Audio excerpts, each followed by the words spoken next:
pronto. Dario, ora stringiamo però, vogliamo sentirti cantare, dai! Va bene. Che ci fai cantare la prima canzone. Allora, tu mi dirai, tanto per cambiare, quale brano canteresti vestito così? Allora, è vero? Dario, ti faccio una domanda. Libero ti chiede, Ecco, ma quale brano canterà? Un brano che forse in vita sua non ha mai cantato! Sicuramente Ebbene no! Sì. E allora? Ebbene sì. Vi domando, faccio una domanda. A caso. Dario, a caso, una domanda a caso. Ma quale canzone ci canterai come Vestito una canzone vestito allora, così? io canto un brano in anteprima mondiale. Mondiale? Che non conosce nessuno. Nessuno? E mi piace farlo, non da solo, ma in tre, cioè in due, in tre. Il brano è, tanto per cambiare, il triangolo! Bravo!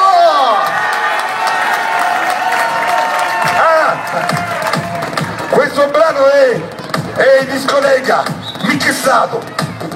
Le mani, le mani. Le mani. Le mani. L'indirizzo ce l'ho. Rintracciarmi non è un problema. Mi telefonerò.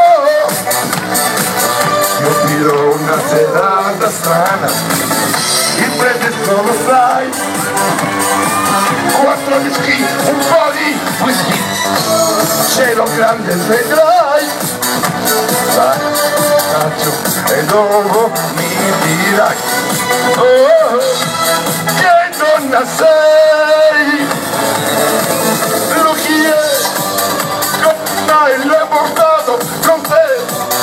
Il suo ruolo, mi chiede qual è? Io volevo vederti da sola, semmai, mentre lui chi è? Lui cos'è? Lui chi è? È difficile, farlo in tre. Lui è?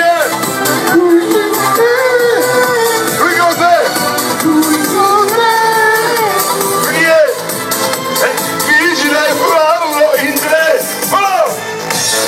Aspettavo, lo sai, un rapporto un po' più normale, quale eventualità trovare una collocazione. Ora spiegami dai l'atteggiamento che dovrei adottare, mentre io rischierei di trovarmi fra le braccia